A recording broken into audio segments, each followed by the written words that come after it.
નમસ્કાર. આપણે ત્યાં ચાઇનીઝ દોરી, ચાઇનીઝ તુક્કલ, ચાઇનીઝ ફટાકડા અને અનેક પ્રકારની ચાઇનીઝ વસ્તુઓ પર આપણે ત્યાં પ્રતિબંધ છે કે ભાઈ આ વસ્તુઓ ચાઇનાની આપણા દેશમાં ના આવવી જોઈએ. જો કે આ રમકડા, ઇલેક્ટ્રિશિયન વસ્તુઓ, ફટાકડા આ બધા સુધી તો ઠીક હતું, પરંતુ હવે ચાઇનીઝ વેજીટેબલ, ચાઇનીઝ ફાર્મર એ પણ ભારત પર હાવી થવા માંગે છે. ચાઇનીઝ લસણ એ ગોંડલ એપીએમસી માર્કેટમાંથી મળી આવ્યું છે. ગોંડલ એપીએમસી માર્કેટ એ લસણનું હબ છે. આજે પણ એટલે કે સિઝન ના હોય તો પણ ખૂબ મોટી માત્રામાં જે લસણ છે એના કટ્ટાઓ એ ગોંડલ માર્કેટમાં વેચાવા માંગે છે, અત્યારે વેચાવા માટે આવે છે. અત્યારે ગોંડલની અંદર લસણની કોઈ પણ પ્રકારની માર્કેટ નથી, એમ છતાં પણ જેને નોન સિઝન કહેવાય, એમ છતાં પણ ત્યાં મોટા પ્રમાણમાં લસણ એ વેચાવા માટે આવી રહ્યું છે. અને આની અંદર જે ઘૂસણકારો છે, જે ઘૂસણખોરો છે ચાઇનીઝ, એમને પણ પોતાનું લસણ એ વેચવા મોકલ્યું. જોકે એપીએમસીની સૂઝબૂછ અને વેપારીની સૂઝબૂછથી આ લસણને પકડી પાડવામાં આવ્યું. અને આ જ મુદ્દે ચર્ચા કરવા આપણી સાથે અલ્પેશભાઈ ઢોલરિયા જોડાયા છે, એપીએમસીના ચેરમેન છે ગોંડલ એપીએમસીના. અલ્પેશભાઈ, ખૂબ ખૂબ સ્વાગત છે આપનું ન્યૂઝ રૂમમાં. અલ્પેશભાઈ, આ લસણ કેવી રીતે આવ્યું, પ્રાથમિક તારણ શું, અને કેવી રીતે આ લસણને એપીએમસી અને વેપારીઓએ પકડ્યું? અમારા વેપારીઓ વર્ષોથી આના લસણનો બહુ મોટો વેપાર હોય છે. લસણ એ હાથમાં લે કોઈ પણ જક્ષિતા બોલી દે છે આ કયો માલ છે. તો આ વેપારીઓને લસણ આપીને ખબર પડી કે ભાઈ આ લસણ ચાઇનાનું છે, આ ક્વોલિટી ઇન્ડિયાની નથી.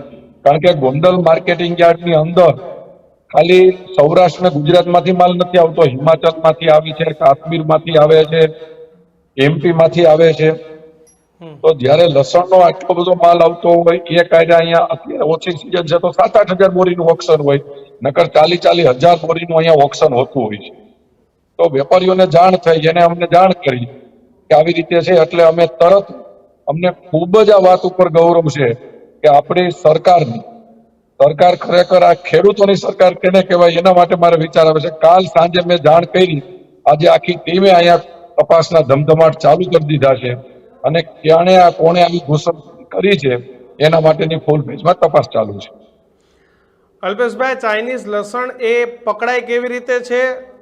આ ચાઇનીઝ લસણથી આપણા દેશના આરોગ્યને કેટલું નુકસાન, અને આપણા જે ખેડૂતો છે એમને શું નુકસાન આ ચાઇનીઝ લસણથી? અત્યારે લસણનો ભાવ 4000 થી 6500 સુધીનો ભાવ છે 20 કિલો. ઈ લસણ ચાઇનાનું તો અહીં બજારમાં આવી 20 કિલોનું, 20 કિલો એક મણનો ભાઈ. તો આ લસણ અહીંયા આવે તો જે ખેડૂતોને આટલી મોટી મહેનત કરીને પકાવેલો જે પોતાનો ભાવ છે એનો ભાવ પૂરો થઈ જાય, ઝીરો. અને બજારમાં 800-1000 રૂપિયા ભાવ થઈ જાય. બીજું કે આપણે દૂધી છે તો દૂધી બે પ્રકારની આવી, મીઠી અને કડવી. તમે મીઠી દૂધી ખાવ તો એમાં ફાયદો થાય, અને કડવી દૂધી ખાય તો આપણને મૃત્યુ બાજુ પણ લઈ જાય છે, બરાબર? એવી રીતે આ લસણની ગુણવત્તા શું છે એ ખબર વિના ખાવું એ પણ હાનિકારક છે. એના માટે આ લસણનો અમારા વેપારીઓએ એટલા માટે વિરોધ કર્યો કે આપણા ખેડૂતોને ફાયદો થવો જોઈએ, નુકસાન ન થાય. અને અમારું માર્કેટિંગ યાર્ડ છે ખેડૂતોનું માર્કેટિંગ યાર્ડ છે, ખેડૂતોને નુકસાની જાય એવું માર્કેટિંગ યાર્ડ ક્યારેય ચલાવીએ નહીં. એના માટે અમે રાજ્ય સરકાર અને કેન્દ્ર સરકારને મેલ કરી અને ટેલિફોનિક કરીને જાણ કરી છે. અલ્પેશભાઈ, જે વ્યક્તિ લસણ લઈને આવ્યો હતો એ વ્યક્તિનું નામ શું હતું, અને ક્યાંથી આ લસણ લઈને આવ્યો હતો, અને એની એમો શું હતી કે ભાઈ હું 1000, 1200 કે 1500 વાળું લસણ એ 4000માં વેચી, અને એની કમાવાની લાલચ હતી, શું હતી? તમને પ્રાથમિક તપાસ શું આવ્યું? વ્યક્તિ આ લસણ લાવ્યો ક્યાંથી હતો? અત્યારે અમારે ત્યાં જે ગેટ પાસ નીકળે એમાં ઉપલેટા સાઈડનું ગેટ પાસ છે, કોઈ અલ્તાફભાઈ કરીને નામનો ગેટ પાસ હતો. એ ગેટ પાસના આધારે એની તપાસ થશે. માર્કેટમાંથી લઈને આવ્યા હતા કે પછી આ લસણનું ઉત્પાદન અહીંયા થયું એવી કોઈ આશંકા છે? તમને શું લાગે છે પ્રાથમિક દ્રષ્ટિએ? ના, એ લસણ અહીંયા ઉગે જ નહીં. ઓકે, એટલે એના માટે ગમે એ રીતે એને દાણ ચોરીનો માલ જ આપતો અને કહી શકાય. આપણું જે તમે કહો છો કે અત્યારે 20 મણનો ભાવ એ 4 થી 4.5 હજાર રૂપિયા છે આપણા અહીંયા લસણનો ભાવ, જેવું પછી જેવો ઉતારો હોય એ પ્રમાણે એને હરાજીમાં ભાવ મળે. તો જે આ ચાઇનીઝ લસણ છે અલ્પેશભાઈ, એ શું ભાવની અંદર મળતું હશે અંદાજિત, અને એની શું હશે કે ભાઈ હું મને 500-700 રૂપિયા યાર્ડમાંથી કમાઈ લઉં, એવી એમો હશે?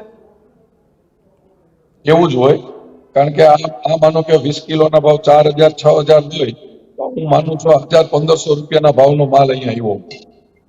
બરોબર. એટલે એને એના માટે પ્રયત્ન. 1500-1700 નો માલ અહીંયા વેચે એટલે એને નફો થઈ જાય. હા, 1500-1700 નો માલ વેચાય એટલે એને નફો થઈ જાય, એના માટેના પ્રયત્ન હોય છે.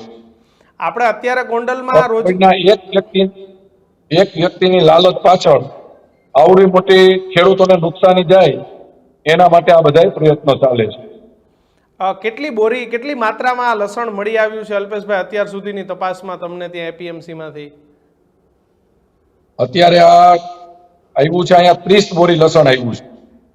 અને રોજ આપણે કેટલી બોરી લસણ આવે છે ત્યાં ડેઈલી? લસણનું અત્યારે ટોટલ આમ તો અહીંયા થતું હશે 4,000 થી 8,000 બોરીનું ઓક્શન થતું હોય પર ડે. 8,000. અને સીઝન હોય ત્યારે?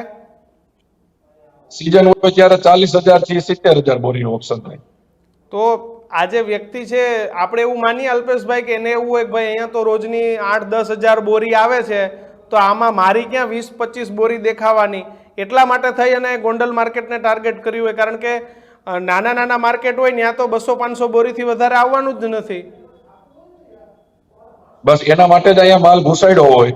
પણ અમારા વેપારીઓ એટલા હોશિયાર છે અને અમારા કર્મચારીઓની આખી ટીમ, કારણ કે આ માર્કેટિંગ યાર્ડ છે ને એ ખેડૂતોનું માર્કેટિંગ યાર્ડ છે, ખેડૂતોની સંસ્થા છે, અને અમે બધા જ ખેડૂતોના પ્રતિનિધિ છે. તો આ એપીએમસી દ્વારા ખેડૂતોને એક પણ પ્રકારની નુકસાની આવે એવું અમે ક્યારેય ચલાવી ન લઈ, એના માટેના તરત પ્રયત્ન કર્યા છે. અલ્પેશભાઈ, શું અપીલ કરશો ખેડૂતોને, નાના વેપારીઓને અને માર્કેટિંગ યાર્ડના વેપારીઓને? ભાઈ કદાચ કોઈ હરાજીમાં 4,000 નો માલ 3,000 આપવા તૈયાર થઈ જાય તો ના લેવો. નીચે જે ફેરિયાઓ છે આ તમામને શું અપીલ કરશો જે ચાઇનીઝ લસણ આવ્યું છે એને લઈને? કારણ કે આવું તો મેં પહેલી વખત સાંભળ્યું છે ચાઇનીઝ લસણ માટે. ખાસ કરીને હું સમગ્ર વેપારી હોય કે નાના, મોટામાં મોટું પાપ એ છે કે આરોગ્ય સાથે છેડા કરવું. બીજા નંબરનું, આપણે ખેડૂતને જગતનો તાત કીધો છે, એટલે જગતના ભગવાન ખેડૂતને કીધા છે. જો આ ભગવાનનો આપણે ગુનો કરશો તો આનામાંથી આપણે ક્યારેય છૂટી ન શકીએ. એના માટે થોડા પૈસાની લાલચમાં કોઈ ખેડૂતનો અહિત થાય એવું ક્યારેય વિચારવું ન જોઈએ ને કરવું ન જોઈએ, એવી મારી ખાસ લોકોને અપીલ છે. વૈજ્ઞાનિક ઢબે તપાસ કરવાની માંગ ઉઠી છે. કેવી રીતે આની આખી તપાસ થશે ને કેવી રીતે સામે આવશે કે ભાઈ આ પ્રકારનું લસણ એ આપણે હવે યાર્ડમાં આવે તો તરત જ જાણ કરવાની? એના માટે શું આગામી સમય માટે શું પગલાં લીધા છે અલ્પેશભાઈ? અહીંયા તો વેપારીઓને ખબર પડી જ જાય ભાઈ, કોઈ પણ પ્રકારનો માલનો આવે ને એમાં વેપારીઓ આપણે અમારા એપીએમસીમાં એમપી થી અને યુપી થી મગફળી વેચાવા આવે છે. વેપારી મગફળી ખાલી હાથમાં લે તો વેપારી એમ બોલી જાય કે યુપીના મેનપુરી થી આવી છે. અચ્છા, એટલા હોશિયાર થઈ ગયા છે એમ, નિષ્ણાત. પેલો હીરા પારખું હોય એ હીરો જોઈને કહી દે કે ભાઈ આ સાચો છે કે આ ખોટો છે એમ, એટલે બધા ત્યાં હીરા પારખું થઈ ગયા છે. અચ્છા, વૈજ્ઞાનિક ઢબની તપાસ હતી એ કેવી રીતે અલ્પેશભાઈ કરવામાં આવશે અને કેવી રીતે સાબિત થશે કે ભાઈ આ ચાઇનીઝ લસણ જ હતું? અને સરકારમાં એવી કોઈ વાત કરી છે કે આ લસણ માત્ર જે વ્યક્તિ લઈને આવ્યો ને એ ક્યાંથી લઈને આવ્યો, આ ઘૂસે છે કઈ રીતે, એના માટેની કોઈ સરકારમાં અપીલ કરશો? સરકારે અત્યારે જેવી અમે કાલ મેલ કર્યો ને સરકારને, એની સાથે સરકારે અત્યારે તપાસના ધમ ઉપાડી લીધા છે. મને ખૂબ જ આનંદ થયો છે કે એક મેલ ઉપર સરકારે કેટલી બધી કાળજી રાખી, અને સરકારમાંથી પણ મને ફોન આવ્યો ત્યારે એક જ વાત બોલ્યા છે કે આ રાજ્યમાં ખેડૂતોને નુકસાન છે એના ભોગે કોઈ વાત ચલાવી લેવાની નથી. એટલે હું રાજ્ય સરકારનો આભાર માનું છું કે એક મેલ ઉપર રાજ્ય સરકારે આવડી મોટી કામગીરી ચાલુ કરી દીધી છે.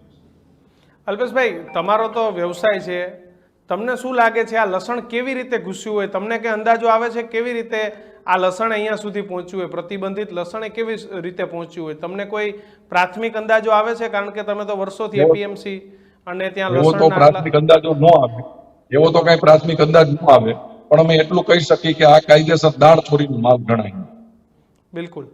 અલ્પેશભાઈ, ખૂબ ખૂબ આભાર, અને એપીએમસી અને વેપારીઓને ઘણી બધી શુભકામનાઓ કે આવી વસ્તુ પકડી અને લોકોના આરોગ્ય માટેની અને ગુજરાતના ખેડૂતો માટેની, દેશના ખેડૂતો માટેની ચિંતા વ્યક્ત કરી. આપ અમારી સાથે જોડાયા બદલ ખૂબ ખૂબ આભાર અલ્પેશભાઈ. તો ચાઇનીઝ લસણ એ હવે માર્કેટમાં આવી ગયું છે. ભારત સરકારે અનેક પ્રતિબંધ લાદ્યો છે. ચાઇનીઝ રમકડા, ચાઇનીઝ ફટાકડા, ચાઇનીઝ તુક્કલ, ચાઇનીઝ દોરા, અનેક પ્રકારના ચાઇનીઝ હાઇબ્રિડ સીડ્સ એટલે કે બિયારણો, અનેક પ્રકારની ચાઇનીઝ ઇલેક્ટ્રિક વસ્તુઓ, અનેક પ્રકારના ચાઇનીઝ જે ઇક્વિપમેન્ટ આવે છે તેના પર ભારત સરકારે પ્રતિબંધ લાદ્યો છે કે આ પ્રકારના વસ્તુ એ ના આવવી જોઈએ. આમાં ચાઇનીઝ લસણ એ દેશમાં ઘૂસ્યું છે. સૌએ ચેતી જવું જરૂરી છે. જોતા રહેજો ન્યૂઝ રૂમ અને સપોર્ટ કરતા રહેજો ન્યૂઝ રૂમને. નમસ્કાર.